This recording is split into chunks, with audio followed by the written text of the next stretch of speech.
ман аз он блогерое нестам, ки мисол ки дар бораи ҳаёти шахсим ба шумо нишон диҳам.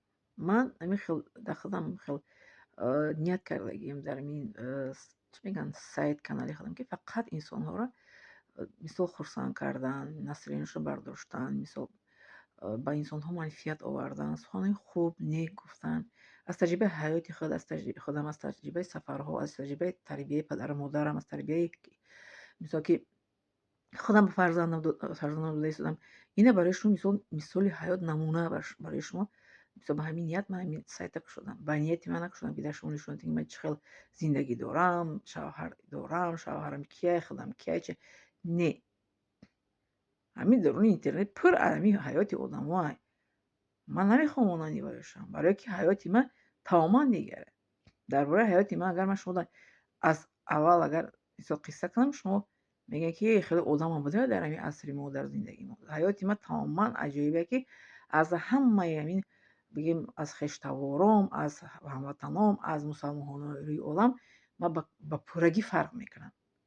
با پرگی من فرق میکنم. همچون زن من از همه زنهای مسلمانان روی عالم، از همه زنهای خشتوار خودم هموطنام من فرق میکنم با پرگی، با رفتار و با مثلا که کردار و با مثلا آداب و با اخلاق و با چی من فرق میکنم از همشون. بر الله تعالی هم خیلی آفریدگیه که چنانکه عالم‌ها اثبات کردگن که کودکی را که مادر در 40 سالگی یا 35 سالگی 45 اگر به دنیا بیاره، او کودک غیر عادی میشه. مرا مادرم در 40 سالگیشون طلاق کردگی. من در 40 سالگی فرزند دهم بودم از فرزندان مادرم که مادری من 11 تا طلاق کردگی بودن. فرزند ما 6 تا زنده بودیم. من دهم فرزند بودم. دهم 40 تا طلاق کرد مادری من.